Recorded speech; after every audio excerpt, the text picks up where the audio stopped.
Ustadz Imam Ustadz Nadir ini teman-teman ini dulu kami sekelas. Cuma yang serius belajar ya beliau berdua ini. Ustadz Imam ini Masya Allah yang pembimbing saya dulu sampai di Libya kami sekelas, tapi Ustadz Imam itu jadi senior saya di Madinah karena beliau berangkat duluan. Beliau lebih berhak duluan ke kota Nabi SAW. Alhamdulillah saya teman-teman ini sebenarnya cuma WA Ustadz Imam karena saya pengen ketemu beliau karena sebenarnya ini cuma perjalanan saja dan mau mampir. Tapi sudah saya duga Ustadz Imam pasti ngerjain saya. Akhirnya diminta ketemu santri putri. Alhamdulillah mudah-mudahan menambahi barokah kita. Baik teman-teman santri, dulu saya juga belajar di pesantren Persis, tapi di daerahnya Jakarta dan di Depok. Bukan pesantren Persis langsung, tapi para pendiri dan pengajarnya adalah para guru di Persis. Jadi sama dengan teman-teman semuanya. Ya dengan semua gaya nyantri juga sama ya. Saya kira lebih baik kalian di sini daripada saya dulu mungkin. Tapi teman-teman santri yang dirahmati Allah, ini karena bicaranya dengan para santri putri, maka saya bicara khusus sedikit tentang bagaimana Al-Quran menjelaskan tentang wanita dan istimewa. Teman-teman dirahmati Allah, kalau kita buka Quran, kemudian kita lihat nama-nama surat di dalam Al-Quran, ya, itu rata-rata kalau yang nama orang, nama manusia itu laki-laki, betul ya, laki-laki. Contohnya surat apa? Ibrahim. Dari depan coba dari depan. Imran ya itu ya, ini Ali Imran, keluarga Imran. Oke lah, ini temanya keluarga kali. Terus ke belakang urut coba. Yusuf. Yunus. Terus Yusuf. Yusuf. Habis Yunus. Yusuf. Hud. Habis Yunus. Hud. Habis Hud. Yusuf. Terus ke belakang terus. Ibrahim, betul, 14 terus. Lukman. Langsung Muhammad. Lukman. Ada Lukman. Ya, 31. Oke, kebanyakan laki-laki, betul ya. Nama surat kebanyakan laki-laki. Dan itu memang ini bukan diskriminatif kalau bahasa orang hari ya. Bukan, tapi ini masalah berbagi tugas. Tapi mau saya tunjukkan satu poin sangat penting tentang wanita di dalam Al-Quran, dan Allah memberikan itu, dan itu harus menjadi semangat para santriwati. Kalau yang nama surat dengan menggunakan nama perempuan siapa? Maryam. Anissa. Langsung Maryam. Anissa. Ada yang lain? Anissa apa artinya? Perempuan. Saya nanya nama perempuan. Maryam. Nama perempuan. Anissa kan perempuan artinya. Ya. Nama perempuan. Maryam. Ada yang lain? Ada yang lain? Cuma satu. Betul? Cok Maryam. Oke. Lihat ya teman-teman. Perhatikan poin sangat luar biasa dahsyat ini. Di tengah, sebelum itu. Ada tidak di dalam Quran surat yang namanya itu adalah nama orang yang tidak baik? Ada apa tidak? Ada. Ada yang bilang ada, yang dibilang nggak ada ya. Ayo, Masya Allah, para ulama berbeda pendapat. Setelah ulama di hadapan Anda, Masya Allah. Nanti bawa hadiah kalian. Bawa hadiah. Ada parfum kalian? Saya bawa parfum. Bawa sini.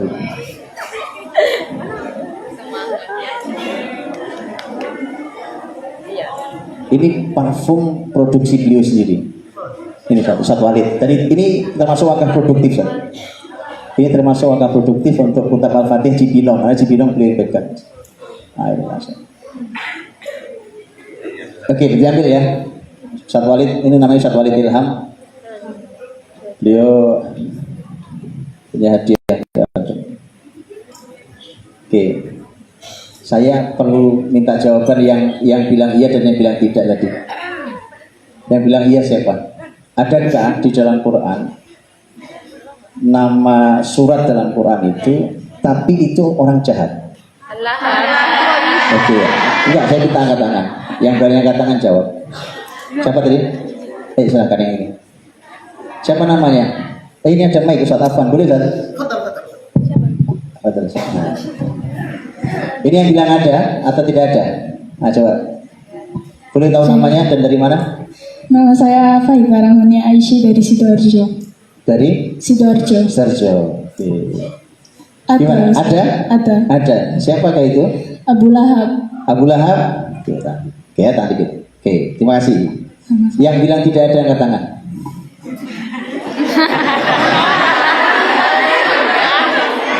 Enggak, yang bilang tidak ada angkat tangan. Sepakat antum? Tadi ada khilaf di depan. Setelah khilaf alhamdulillah ijma. Masya Allah, tabarakallah. Sudah ya, antum ijma ini? Yakin? Enggak ada sama sekali. Serius? Atau ada yang ngasih komentar? Tadi siapa namanya? Panggilannya siapa panggilannya? Ais. Oke. Ada ya? Kalau kata Ais ada ya. Oke, yang lain betul sepakat nih? Yakin? Gak ada satupun. Oke. Perhatikan, ini bukti. Ini begini, ilmu itu perlu jeli. Tadi pertanyaan saya apa? Nama, surat, betul? Oke. Apa ada di dalam Quran nama surat itu Abu Lahab? Ada? Ada? Ada yang angkat tangan? Oke, paling belakang. Kasih mic paling belakang. Tolong ke belakang, paling belakang. Tolong digeser ke belakang. Ya, ke belakang. Minta namanya ya. Masya Allah, tabarakallah. Sulawesi mana ini? Sulawesi Selatan, Makassar. Ayo, namanya siapa? Nama saya Siti Nurhaliza, asal Makassar. Masya Allah, Siti Nurhaliza kesini belajar ya. Dari Makassar. Dari mana? Makassar. Di Makassar. Oke, yuk dijelaskan. Silakan jelaskan. Sebentar, kamu kelas berapa? Kelas 6. Kelas 6. Tadi Ais kelas berapa? Oh, kelas 5. Baik, ya silakan. Jelaskan. Bukan Abu Lahab di dalam Al-Quran namanya, tapi surat Al-Lahab. Oke, itu artinya Al-Lahab itu nama orang atau bukan? Nama julukan. Sebentar, pertanyaan saya sekarang dijawab. Apakah ada nama surat di dalam Quran yang menggunakan nama orang jahat?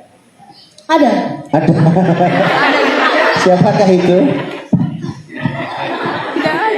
Siapakah itu? Abu Lahab. Abu Lahab. Katanya sebentar, katanya tadi gak ada nama surat Abu Lahab. Ada. Oh ada. Kurang aja. Apa ya? Kurang tepat aja. Jadi apa? Abu Lahab ada nama surat Abu Lahab? Gak ada. Lo gak ada? Al-Lahab. Al-Lahab itu artinya Abu Lahab? Bukan. Bukan. Berarti bukan nama orang. Julukan.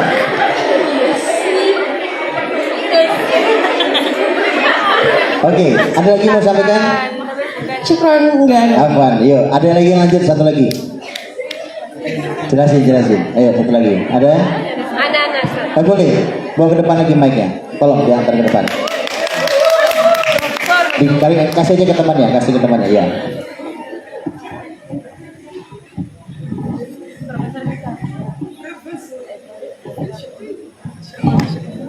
Sini paling depan. Duduk aja ya Ustaz. Silakan. Silakan. Namanya.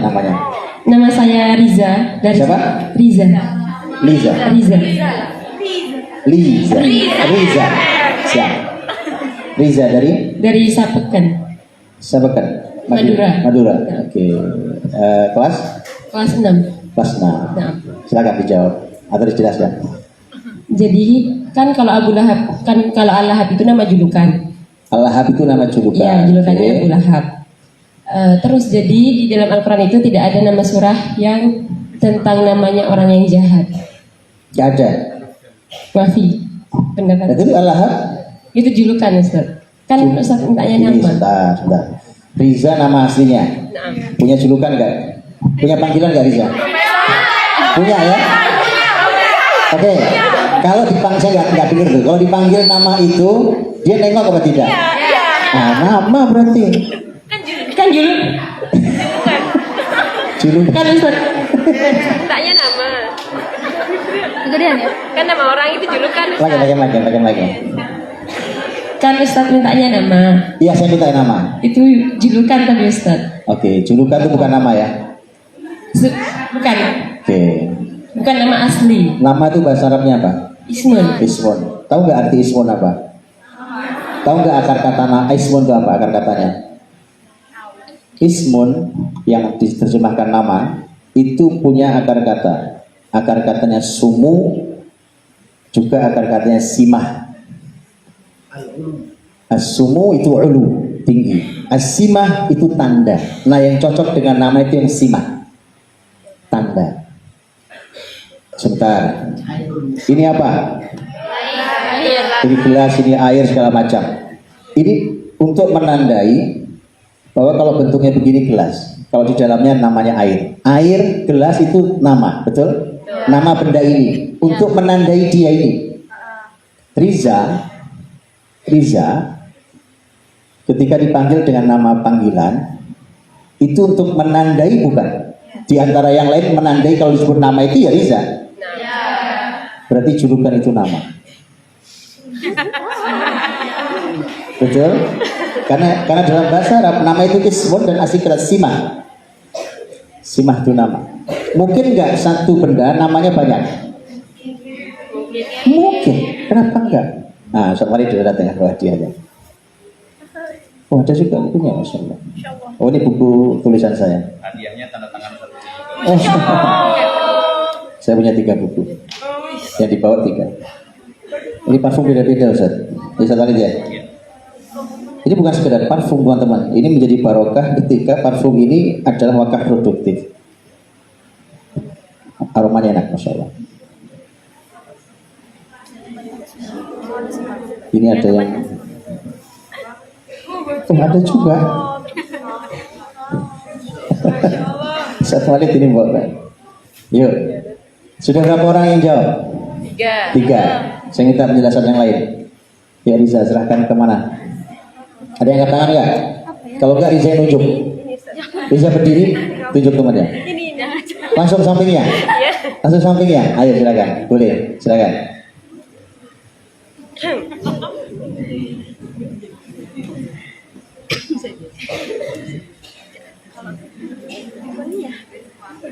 Ya, silakan. Namanya siapa? Assalamualaikum Ustaz. Waalaikumsalam warahmatullahi. Nama Ana Jihan Jauharoh. Jihan dari mana? Dari Bangil. Oh, tuan rumah. Iya, yang punya negara berarti. Baik. Kelas berapa Jihan? Kelas 6. Oh, kelas 6, sekelas sama Riza. Ya, Jihan jelaskan. Gimana? Kalau Al-Lahab itu kan julukan kunyah. Gitu. Kalau Abu Lahab itu nama ismun. Jadi kan Ini beda pendapat berarti ini ya, ada bersebelahan teman sekelas tapi terjadi khilaf di antara mereka. Sah. Tidak ada masalah. Begitulah ilmu ya kan. Biasa, begitulah ilmu. Lanjut. Jadi Al-Lahab itu kalau menurut Jihan ya itu adalah kunyah. kunyah. Julukan. Kalau Abu Lahab itu nama. Iya, ismun. Lanjut. Terus Kesimpulannya, ada Kesimpulannya, jadi di dalam Al-Quran itu tidak terdapat. Nah itu barusan katanya nama, bukan? Al-Hab itu julukan. Oh jadi pendapat saya masih belum diterima bahwa julukan itu adalah nama ya. Baik, nggak masalah. Lanjut. Buat kuliah bukan? Beliau ini Abu Hudzaifah, betul ya? Kalau kita panggil Abu Hudzaifah, beliau nengok apa tidak? Nengok. Kalau saya bunyikan untuk Ustadz Abu Hudzaifah, nyampe nggak alamat tulisan saya ke beliau?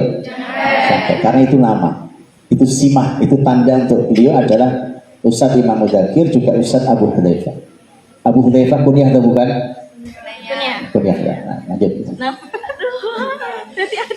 Oke, cukup ya. Saya jelaskan sedikit teman-teman. Saya jelaskan. Ini manfaat buat kita semua. Jadi gini, kunyah itu tidak mungkin al-lahab. Kunyah itu kan Abu Fulan, Ummu Fulan, Akhu Fulan, Ibnu Fulan, Ukht Fulan, kan gitu. Kalau al-lahab saja kan bukan kunyah. Kunyah itu adalah Abu Lahab, itu kunyah. Nah terus siapa namanya Abu Lahab?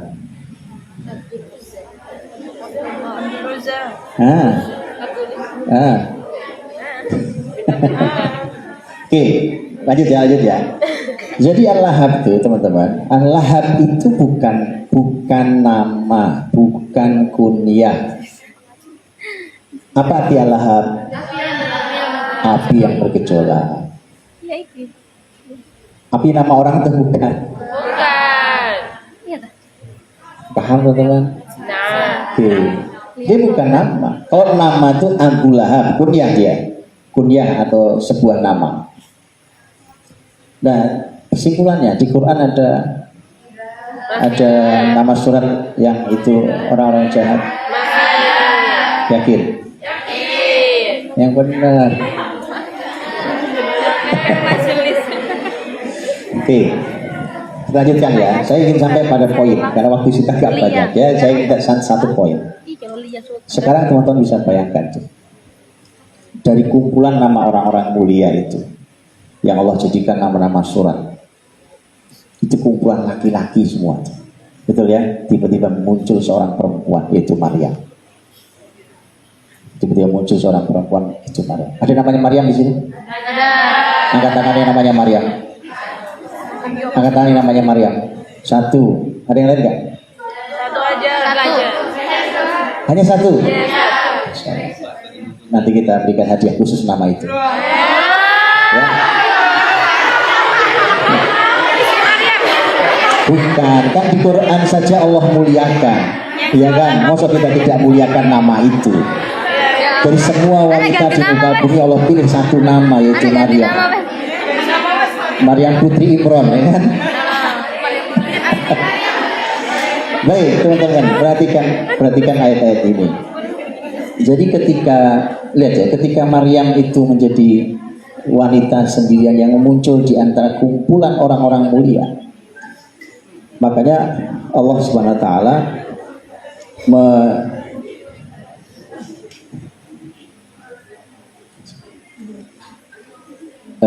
Allah Subhanahu wa taala menyampaikan bahwa ayat yang kalian hafal. Ada yang hafal ayat yang angkat tangan ya, saya pengen ada yang angkat tangan. Ini gampang kalian hafal pasti. Ini akhir surat At-Tahrim. Angkat tangan. Angkat tangan. Akhir surat At-Tahrim. Angkat tangan. Hah?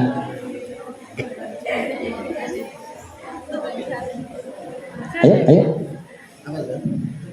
Hah? Akhir surat At-Tahrim. Ayo, akhir surat At-Tahrim. Ayo ya. Mic-nya ke sana geser.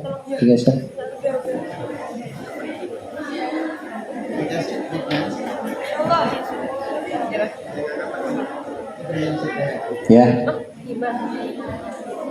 Ya, silakan. Namanya dulu. Siapa namanya? Wahdah. Wahdah. Masya Allah. Wahdah dari mana? Bangil. Bagil juga? Iya. Baik, kelas berapa Wahdah? 2. Kelas 2. Masya Allah, tabarakallah. Sudah hafal berapa juz? Aduh. 5. Masya Allah, tabarakallah. 5 juz. Yuk dibaca. Ayat terakhir surat At-Tahrim. A'udzu billahi minasyaitonir rajim.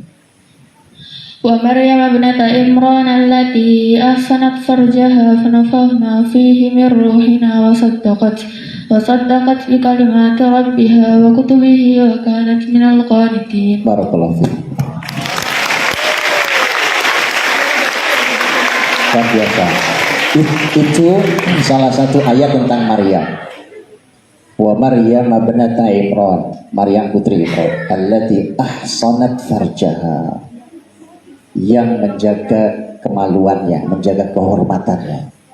Teman-teman, itu mahal di dalam laki harus menjaga kehormatan, tapi ketika Allah khususkan perempuan itu karena ini menjadi penekanan yang lebih besar lagi.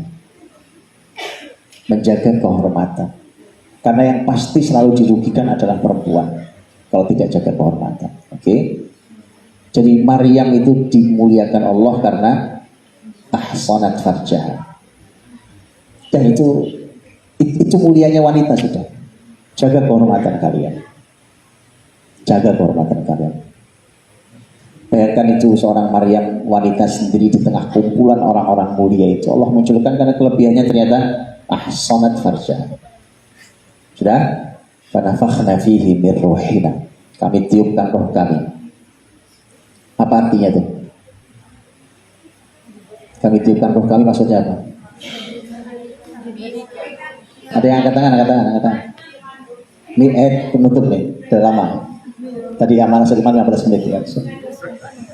Angkat tangan, siapa yang menjelaskan itu? Fanafakhna fihi min ruhina. Kami tiupkan roh kami. Silakan, mic-nya ke belakang. Angkat tangan, biar kelihatan. Ya, ke belakang.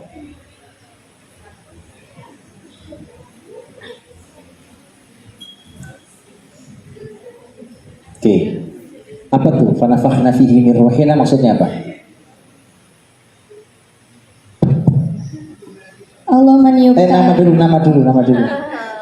Nama saya Askia Fidra.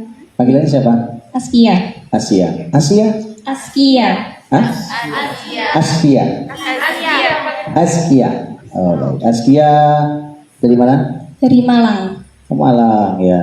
Kelas 4. Baik, silakan dijelaskan. Jadi Allah meniupkan ruh, maksudnya itu Allah meniupkan ke dalam rahimnya Maryam sebuah janin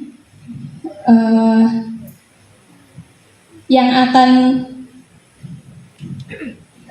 mengandung seorang nabi. Siapa itu? Nabi Isa. Jazakallahu khairan. Barakallahu fiik. Oke. Ya, itu fanafakhna fihi min ruhina. Bayangkan Allah muliakan seorang Maryam karena dia menjaga kehormatannya dengan diberikan kehormatan luar biasa dengan ditiupkannya ruh Allah. Fanafakhna fihi min ruhina wa saddaqat bi kalimati rabbiha. Dan dia beriman, membenarkan kalimat-kalimat Rabb-nya. Dekat dengan Alkitab, Al-Quran. Makanya santri-santri putih ini memang harus orang-orang harus menjadi ahlul Quran. Karena sudah kalau ahlul Quran itu ahlullahi wa khassatuh. Itu ahlullah itu keluarganya Allah. Khassatuh itu artinya orang khususnya Allah. Itu ahlul Quran. Kalau sudah jadi keluarganya Allah, menjadi orang khususnya Allah, hidup kan gak ada yang susah, betul gak? Ya. Masa susah? Kalau yang lain susah, minta sama Allah gak dikabulkan, ya Allah gak kenal. Tapi kalau ini kan keluarganya Allah, orang khususnya Allah, ya kan? Pasti hidupnya nyaman. Itu kalau ahlul Quran. Wasaddaqat bi kalimati rabbiha wa kutubihi, dan kitab-kitab Allah. Ya, penutupnya wa kanat minal qanitin. Dan Maryam itu termasuk orang-orang yang taat. Para ulama tafsir mengatakan begini, mestinya ayat ini bukan wa kanat minal qanitin, tapi wa kanat minal qanitat. Ya? Betul nggak? Apa bedanya memang? Al-qanitin itu jamak mudzakkar salim. Mestinya yang setara kan, dan Maryam adalah termasuk orang yang taat, itu mestinya menjadi jamak muannats salim, bukan al-qanitin tapi al-qanitat. Makanya harusnya wakanat minal qanitat. Tapi Quran itu mukjizat. Para ulama mengatakan itulah mengapa ketaatan seorang Maryam itu setara dengan ketaatan kaum laki-laki. Ketaatan kaum laki-laki. Kalian tahu, perempuan pasti punya keterbatasan dalam ketaatan. Banyak hal. Bahkan itu dengan sadar dikeluhkan oleh sahabiyah, sahabat wanita di kalangan Nabi SAW. Datang seorang sahabat laki-laki berkumpul dengan para sahabat laki-laki. Kemudian berkata, ya Rasulullah, ini kaum laki-laki ini enak. Dia Jumatan bersamamu, jihad pergi bersamamu, sementara kami di rumah jaga anak-anak mereka. Ya. Kami juga ingin lo jihad.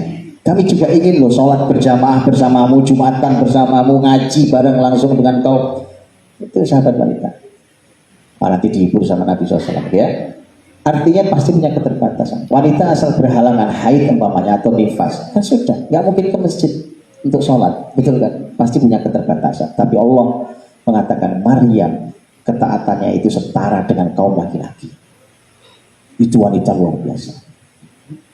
Yaitu gimana ceritanya atau baca di tafsir. Oke. Terakhir saya ingin sampaikan satu ayat. Allah berfirman di surat Ali Imran. Imran itu siapa? Siapanya Maryam? Ayahnya. Ayahnya Maryam. Ya. Ayahnya Maryam. Imran ayahnya Maryam. Ketika bundanya Maryam hamil Maryam, maka sang bunda menceritakan kepada Allah niatnya. Ya, di mana wa qalat imratu Imran rabbi inni nadartu laka ma fi batni muharraran fataqabbal minni innaka antas samiul alim. Oke. Kemudian lahiran, falamma wada'atha qalat rabbi inni wada'tuha untha wallahu a'lamu bima wada'at wa laysa dzakaru kal untha. Oke, saya ingin bahas cuma wa laysa dzakaru kal untha. Begitu ibunya Maryam melahirkan perempuan, kemudian mengadu ke Allah, ya Allah yang saya lahirkan perempuan. Para ulama tafsir menjelaskan kalimat ini, penjelasannya adalah bahwa sebenarnya ibunya Maryam itu berharap yang lahir laki-laki. Mengapa? Karena nadarnya menjadi muharraron. Muharrar itu orang yang mengabdi di Baitul Maqdis. Kalau perempuan ya nggak bisa. Kan ada keterbatasan perempuan dengan haid, dengan nifas segala macam. Berharap laki-laki, lahir perempuan, maka ngadu ke Allah, Rabbi inni wada'tuha untha, ya Allah saya lahir kok perempuan. Maka Allah jawab, wallahu a'lamu bima wada'at. Allah lebih tahu kok tentang apa yang dia lahirkan. Kamu gak usah ngomong juga Allah tahu kan. Dan itu kan Allah yang menentukan. Kau berharap laki-laki lahirnya perempuan. Nah, wallahu a'lamu bima wada'at wa laysa dzakaru kal unsa. Apa artinya? Dan tidaklah sama laki-laki dan perempuan. Dan tidaklah sama. Tidaklah laki-laki. Tidaklah laki-laki itu walaysa dzakaru kal unsa, sama dengan Perempuan. tidaklah laki-laki sama dengan perempuan. Oke. Apa yang kalian pahami dengan kalimat walaysa dzakaru kal unsa? Ini paham? Atau saya ganti kalimat lebih detail. Kalau dengan kalimat walaysa dzakaru kal untha, bahwa laki-laki tidak sama dengan perempuan, itu kalau kita tanya mana yang lebih tinggi, laki atau perempuan? Laki-laki. Sepakat? Ar-rijal. Perempuan? Iya. Walaysa dzakaru kal untha. Laki-laki gak sama dengan perempuan. Pemimpin. Betul ya? Jadi mana yang lebih mulia, lebih tinggi? Laki-laki. Kok bisa? Tinggi di bidangnya masing-masing. Mana? Nggak sama. Walaysa dzakaru kan begini kan. Ibunya Maryam itu kan berharap laki-laki. Sadar betul bahwa perempuan tidak mungkin bisa mengabdi seutuhnya di Baitul Maqdis. Karena temanya itu temanya kan, tema permintaan nazar sang bunda. Maka kemudian yang diharapkan laki-laki, ternyata lahir perempuan. Maka sang ibu merasa, ya perempuan. Jadi laki sama atau tidak dengan perempuan? Berbeda. Mana yang lebih tinggi?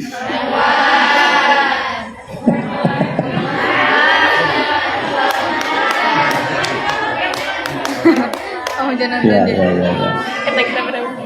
Oke, di dalam pembahasan tema permintaan nazar istrinya Imron, yang diharapkan adalah laki-laki. Karenanya dia berharap laki-laki dapat perempuan, maka ngadu ke Allah. Betul? Ya memang tidak sama, wahai bunda, laki sama perempuan memang tidak sama. Memang betul dia tidak akan bisa menjalankan tugas sebagaimana yang kau harapkan itu. Makanya ini karena ini perempuan, di level ini laki-laki lebih tinggi dari perempuan. Betul kan? Itu logis biasa. Tapi Allah menghibur dengan dua hal untuk bundanya. Yang pertama yang tadi sudah kita baca, wa kanat minal qanitin. Memang perempuan, tapi ketaatannya setara dengan kaum laki-laki. Satu. Dan yang kedua, walaysa dzakaru kal untha. Laisa dzakaru kal untha. Ini ada pembahasan di kalian belajar di Mubalaghah kan? Iya. Kemudian kesimpulannya apa? Ada az-zakar kal untha, laisa dzakaru kal untha. Lebih tinggi. Itu di Mubalaghah babnya apa? Musyabahnya yang mana? Musyabahnya zakar. Musyabah bihnya untha. Wajib syabah. Ini ngajar balaghah. Udah lupa saya balaghah. Musyabahnya az-zakar. Musyabah bihnya untha. Sekarang saya sampaikan. Kalau ada kalimat ar-rajulu kal asad, musyabahnya ar-rajul. Musyabah bihnya asad. Ar-rajul kal asad itu biasanya wajah syabahnya kan contohnya kekuatan, kewibawaan. Sekarang lebih kuat mana? Laki-laki atau singa? Singa. Itulah kenapa ulama tadi katakan bahwa ada hiburan tersembunyi yang Allah sembunyikan, walaysa dzakaru kal untha. Tasbihnya sebenarnya babnya laisa dzakaru kal untha itu bisa memiliki makna. Jadi memang Quran suka begitu. Bisa memiliki makna sesuai dengan konteks pembicaraan. Memang perempuan itu tidak akan setara dengan laki-laki.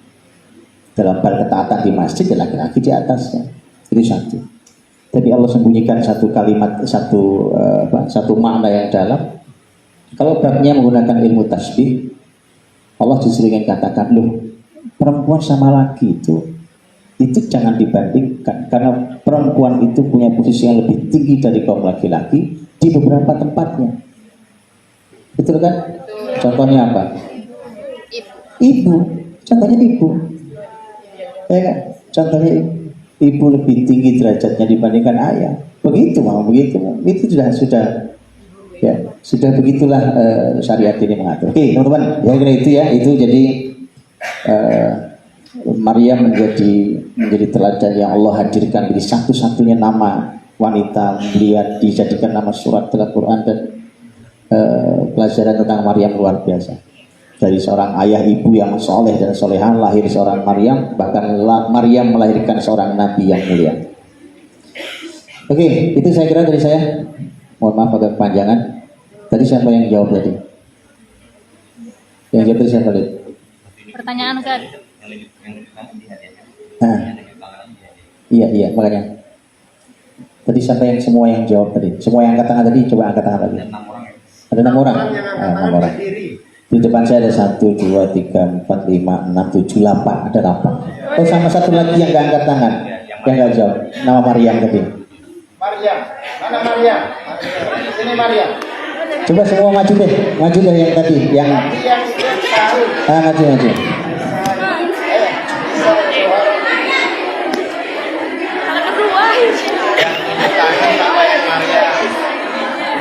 Maryam, mana Maryam? Ya, maju semua yang kesini deh. Mau boleh maju ya? Boleh maju ya, boleh maju. Makassar. Iya, maju. Sini. Yang tunjuk tangan tadi, sama Maryam. Ya, semua yang jawab maju sini. Semua yang jawab tadi maju di sini. Terus tadi yang menghafal tadi?